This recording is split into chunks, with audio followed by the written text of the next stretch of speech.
Tonight on Panorama, we investigate the rising cost of food. Before, we'd just go to a supermarket and just put things in our trolley and think, oh, we'll make this or we might make that. You can't do that anymore. The ways families are trying to balance their budgets. We've tried going for a cheaper option. The kids definitely notice the difference between Heinz ketchup and Essentials ketchup. And how where you shop can really impact what you pay. If you were to buy this exact shop every week for a year, it would cost over £300 more than the shop from the big supermarket. Rising prices are also forcing schools to make tough choices. I wouldn't be surprised if we're around £60,000 short at the end of this financial year in March.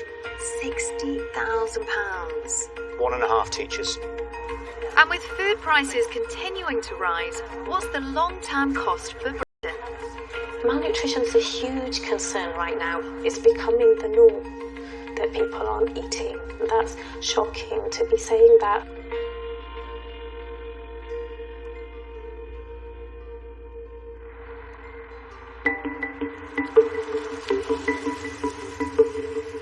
Food inflation in Britain has skyrocketed, increasing at its fastest rate in 42 years. The average annual grocery bill for households is now forecast to rise by £682 this year.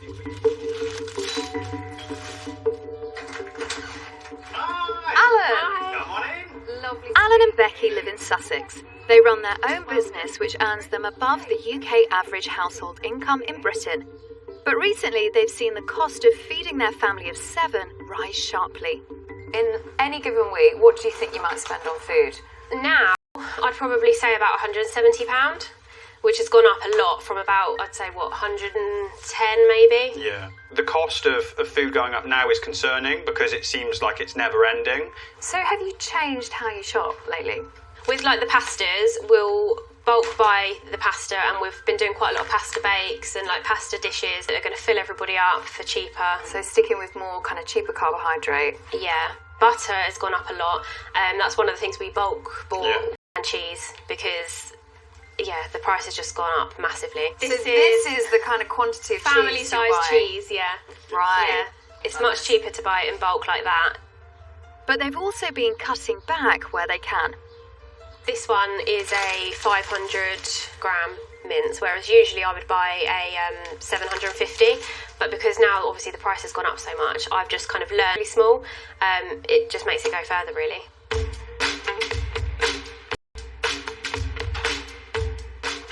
Savings are needed more than ever. As a journalist, I've been covering stories about food for 15 years, and I've never seen annual rises like this. From our morning cup of tea to beans on toast.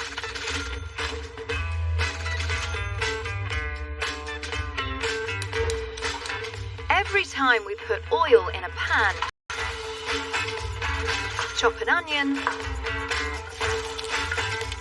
or serve up some pasta, we're seeing the pennies add up. So why have prices gone through the roof?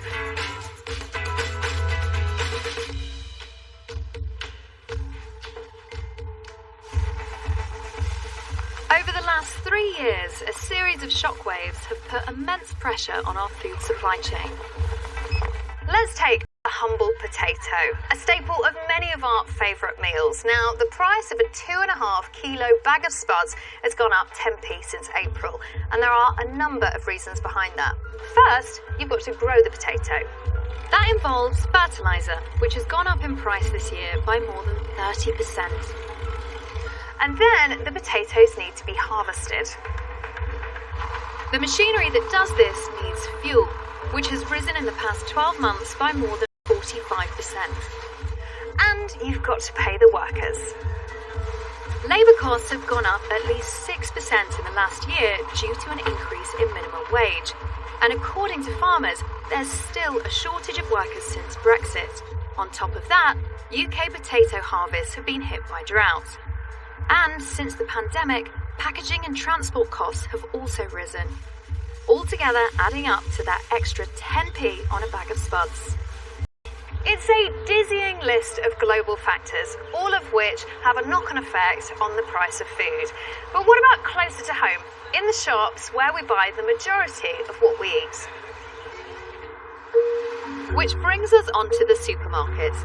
Almost 80% of people in Britain shop at a supermarket at least once a week. We've grown used to a wide range of food all year round at competitive prices. Last year, the UK's three biggest supermarkets, Tesco, Sainsbury's and Asda, made profits totalling £3 billion. So how will they fare during this cost of living crisis? How challenged are the supermarkets right now? Supermarket power has grown. So they are the power brokers. They're the baronia being hit by events and trends that they can't control. And they're trying very hard to keep prices down while maintaining their market share. Yes, you could have saved money on that lot with the Sainsbury's Smart Shop app, you silly. Sausage. As British as a town. Supermarkets say they're trying to help us through the cost of living crisis. Their glossy adverts trying to keep us coming through their doors. We're on your side and staying there. Seasons change, but these prices won't. And right now, they need our business more than ever. But as our budgets get squeezed, the changing way we shop is having an impact. I think what we're seeing is that people are buying fewer brands. They're also buying fewer items.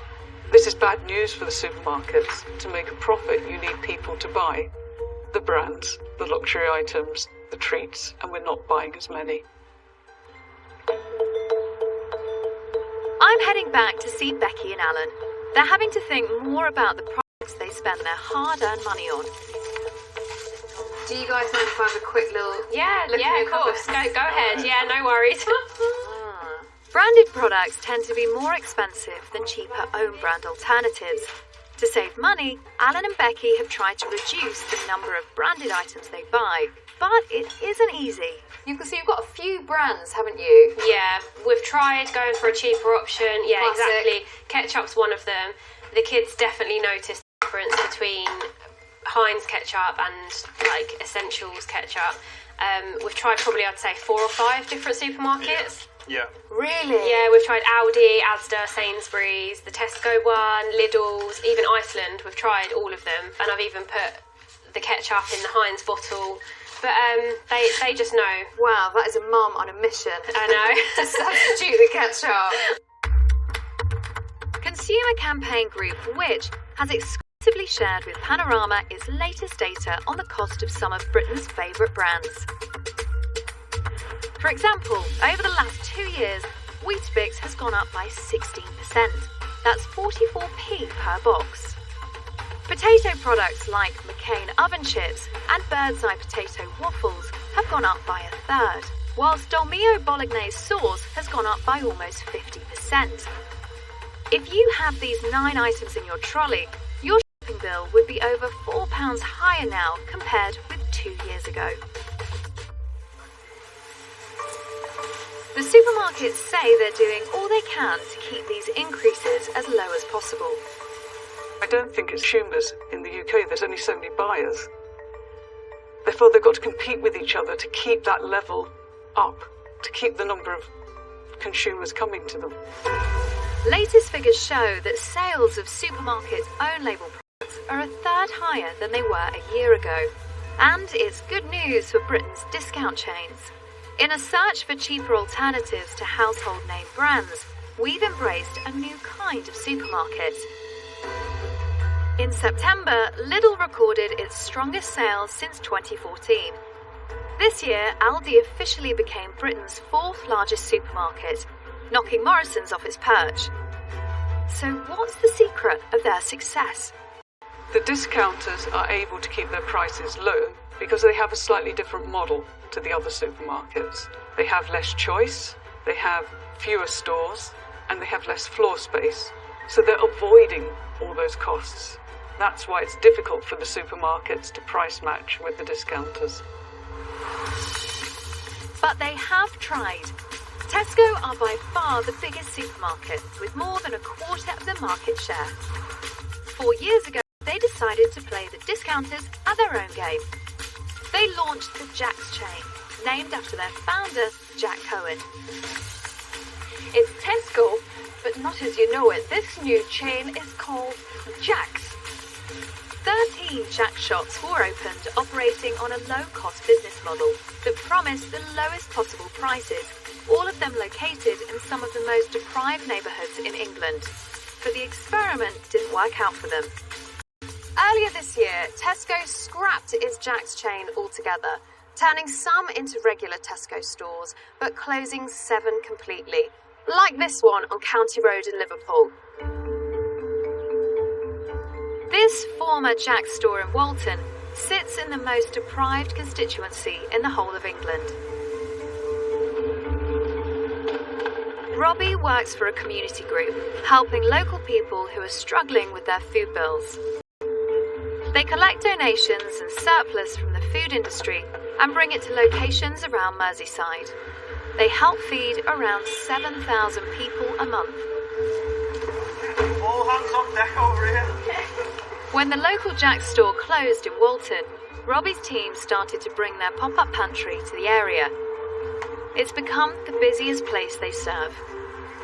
Most of the customers have actually said to us, we used to go to Jack's because it was discounted food, cheaper food, so I think a lot of the people that used to go there come here now. From your chats with people here, how bad are things right now?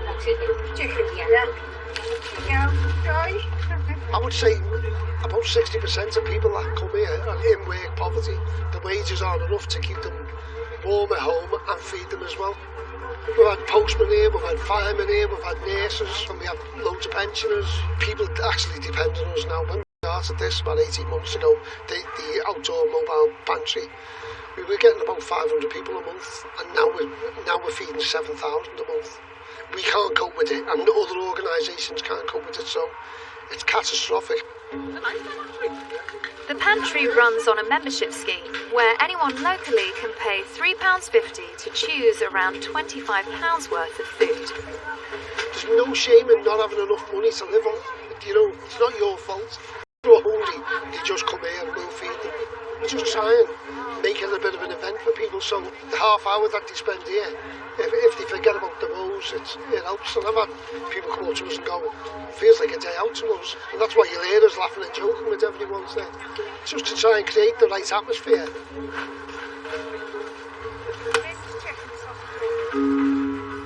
Tesco says following the closure of Jack's in Walton, customers are now served by a superstore and 3 smaller stores in the area. It says across the UK it's donated more than 20 million meals to community groups and food banks. Back on the high street, the way we buy food is changing, and some of the biggest retailers are turning their attention to smaller shops. Convenience shop sales are forecast to grow by more than 13% over the next 5 years. To get in on the action, Asda are introducing an express shop format for the first time, with 30 new stores opening over the next year. The main reason that supermarkets have moved more into convenience-type shops is because shopping habits have changed. If you go into a supermarket, how many people are now going in and buying a large shop?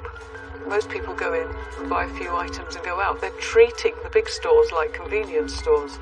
So in some ways, the supermarkets are responding to a trend. Tesco say 70% of their customers at their medium-sized Tesco Metro stores are just buying food for that day. So, in a move they say will serve their customers better, plans are underway to close 89 Metro stores across the UK and replace them with smaller Tesco Express shops. This Tesco in Cirencester is due to shut up shop completely, with a smaller Tesco Express opening nearby in this former closed shop.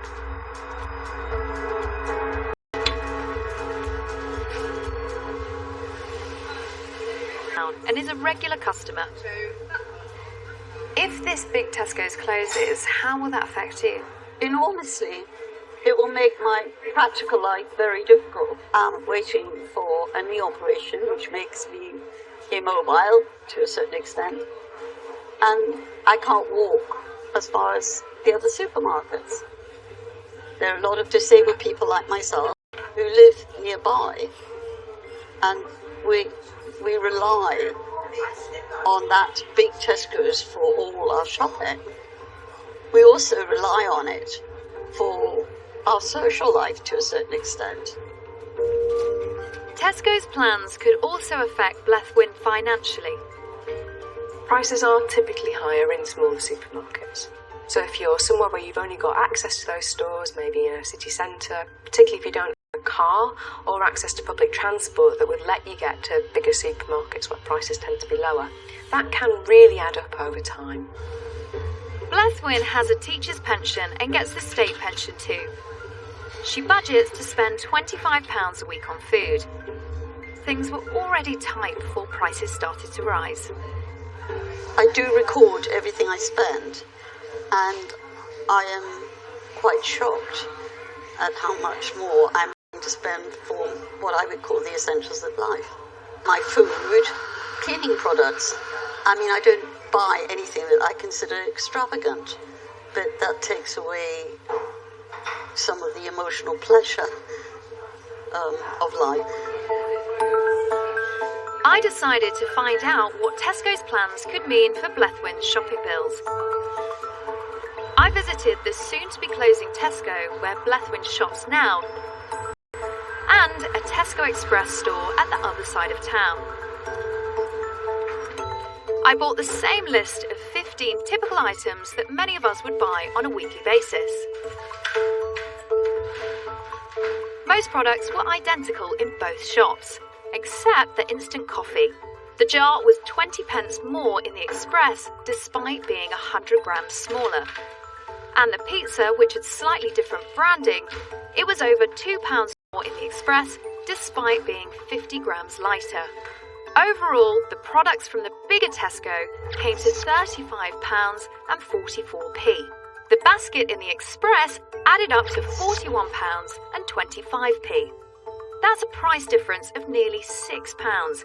In fact, every single product I bought from the Express was more expensive.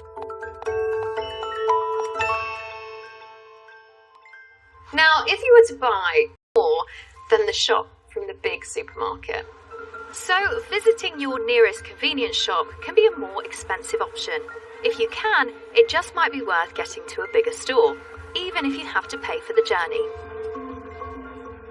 Tesco says the urban locations of their Tesco Express stores mean higher running costs, and prices reflect this. Also, they've locked the price of more than 1,000 everyday staples until 2023, and are price matching hundreds of products. In Cirencester, they say there's a nearby store offering an even wider range of affordable food. One big factor driving up food prices has been the fallout from Russia's invasion of Ukraine. Collectively, both countries produce 30% of global wheat exports. Grain is one of the most important staples in our food system. It's the basis of thousands of products: bread, pasta, cereals, and farmers rely on it to feed their animals.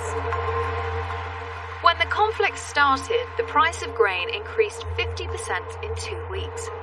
Like other commodities, investors speculate on the future price of grain.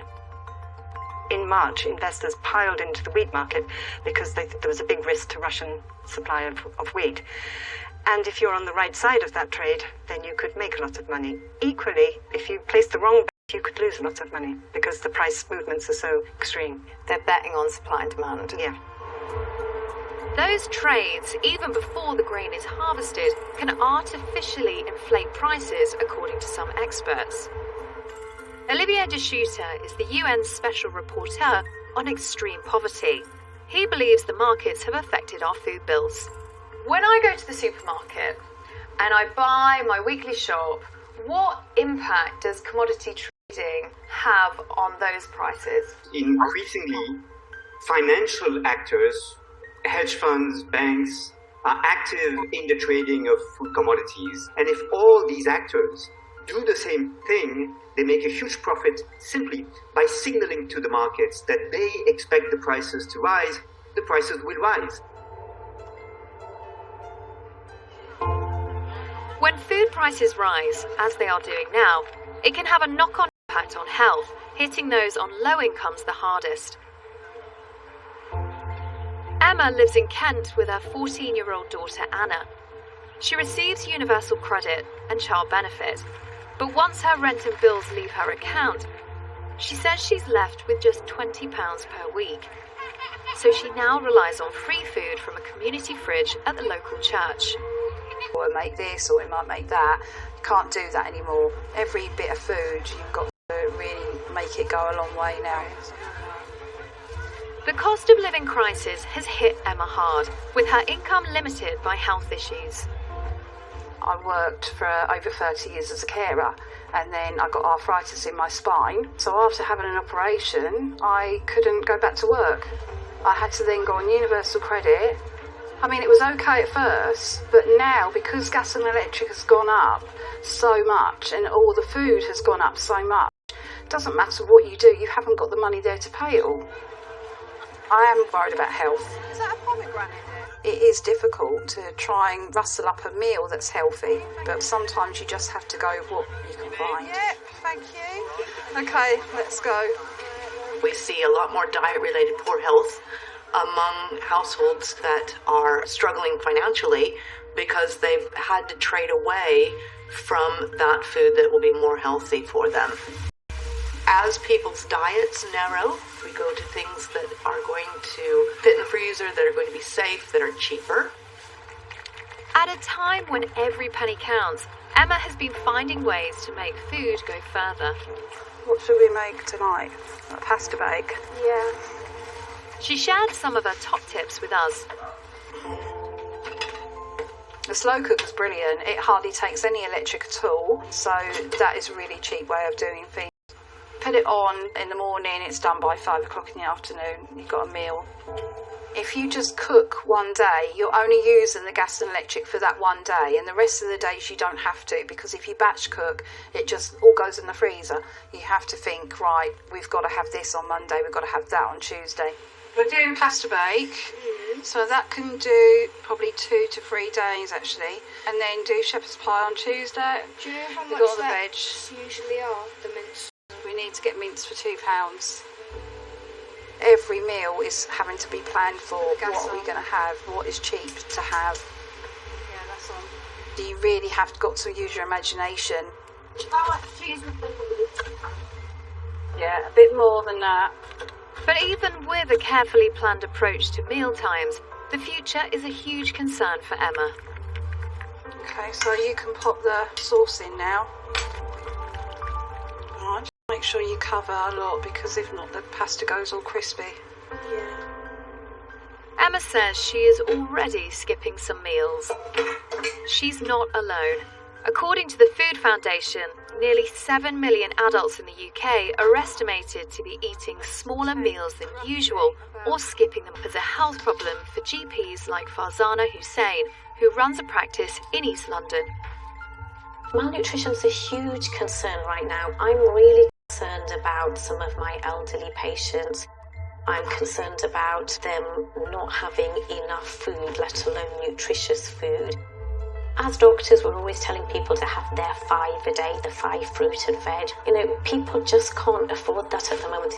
I've got parents skipping meals regularly, some of whom work for the NHS, nurses who work for the NHS. It's becoming the norm that people aren't eating. And that's shocking to be saying that, sitting in London in 2022. The price of vegetables has increased by nearly 12%, and fruit has gone up over 8% since last April. Britain doesn't eat enough fruit and vegetables, and that's terrible for public health. So what we're going to see is health inequalities growing. What are you having? Pizza, is that everything? Yeah. You came out and felt yourself. Finger on the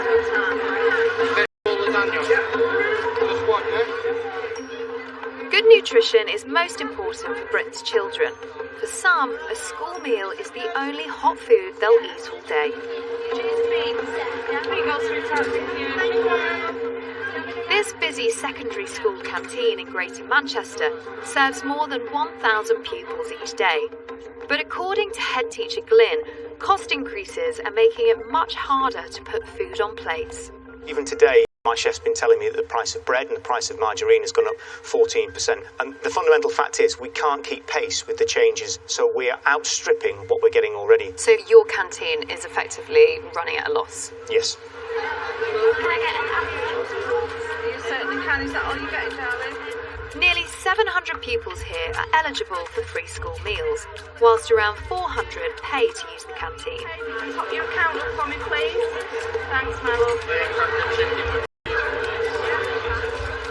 The school says the total cost of feeding pupils far exceeds the money it gets from parents and government funding. It says the canteen is now running at a loss of around 70p for every meal served.